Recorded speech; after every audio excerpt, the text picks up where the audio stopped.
Hi, I'm Craig, and I help veterans go from feeling stuck and unseen after service to living with confidence, connection, and purpose so that they can thrive in civilian life and relationships. Military couples often face a deep paradox.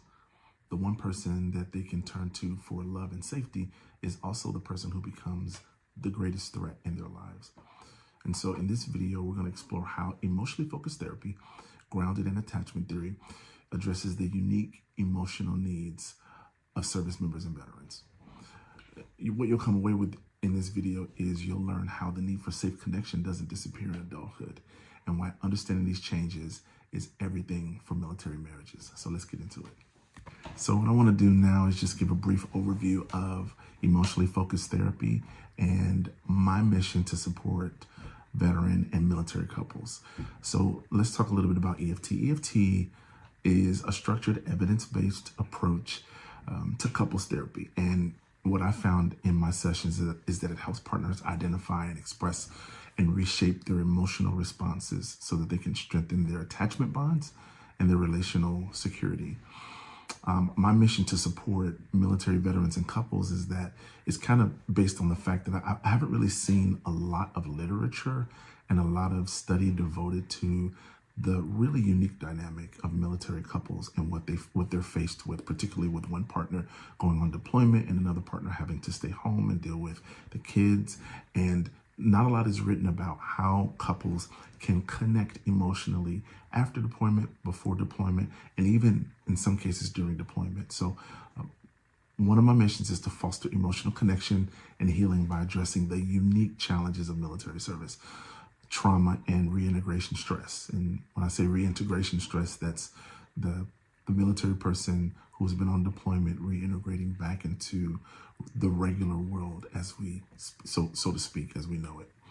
I want to equip couples with tools to communicate and effectively break the cycles of conflict and emotional withdrawal. And then I want to provide a safe space for restoring trust, intimacy, and resilience rooted in empathy, cultural competence, and shared military value. I'm not going to go too much in depth, but what I also want to do is I want to give just a little bit of information about the attachment paradox that we spoke about earlier.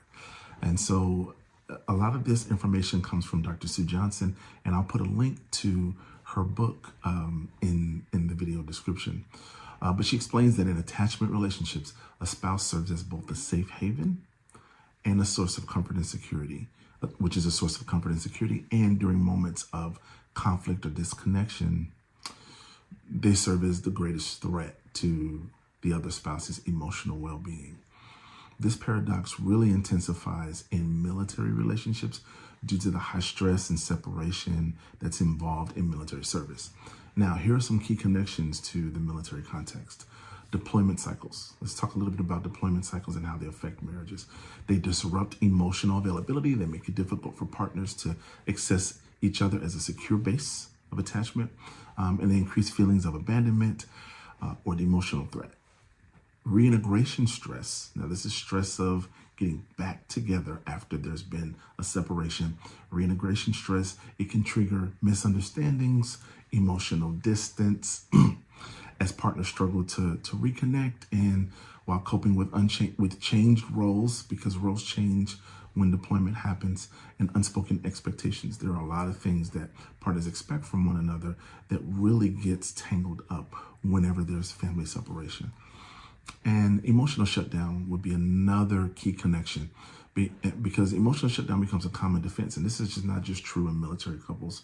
This is also true in couples that are not a part of the military, that just have traumatic events that separate them.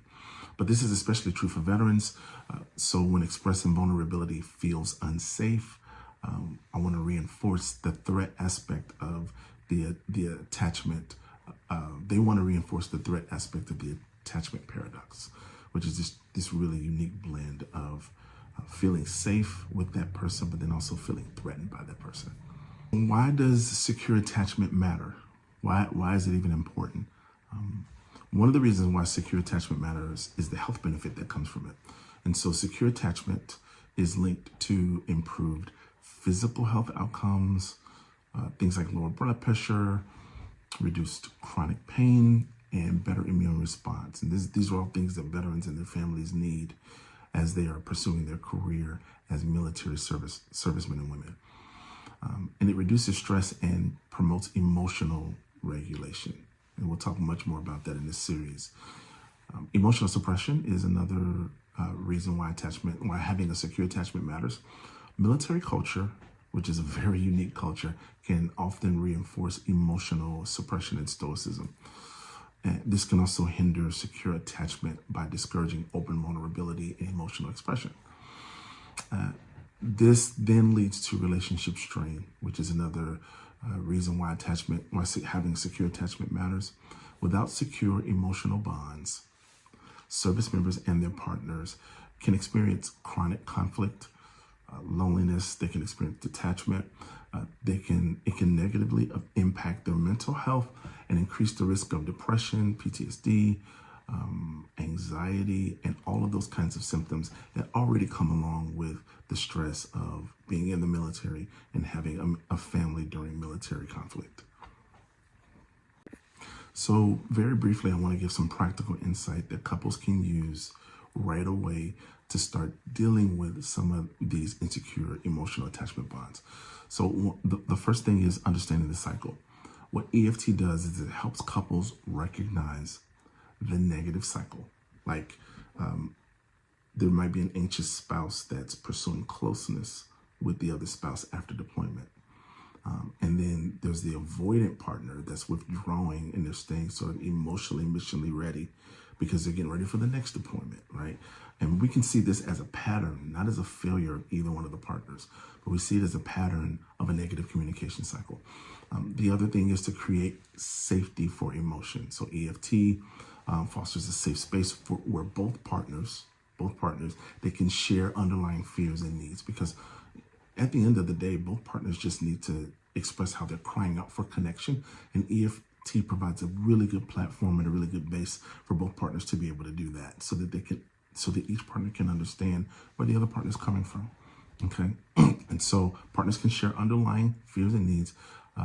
For example, if there's fear of rejection or they feel overwhelmed, they can both share that, and it softens and restores emotional safety when they do things like this, right? So that's a really good tool to use. Just a safe space, creating sort of emotional connection, because we are understanding what the other person is going through, and that they're not our enemy, but they are just crying out because they fear something or there's some issue that they're having, okay? And then what this can also do is build new bonds between the partners through guided conversations. And I would suggest to anybody who's having marital issues or problems that they reach out to a licensed, qualified therapist to kind of walk them through the this sort of EFT paradigm. Couples can learn to reach for each other with vulnerability and respond with empathy. And they can replace that disconnection that they feel with secure and lasting emotional bonds. And so that's what we want in our relationships. So what can we do from here? As we move on in this series, what can we do from here? And what can we start immediately, and how can we start immediately interacting with our partners in ways that are helpful? The first thing we can do is we can reflect deeply. And each partner can ask themselves, like, do I feel emotionally safe? Do I feel seen? Do I feel supported in my relationship?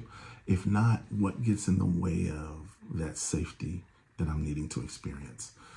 The next thing is to identify the cycle. And I do this with all of my couple clients. It's proven very effective in the therapeutic space to be able to do this with my clients. Just identifying the cycle, like looking at it and seeing it for what it is. So notice if you and your partner fall into patterns of pursuing, withdrawing, shutting down, or blaming. These are often signs of unmet needs and discontinued or broken attachment bonds.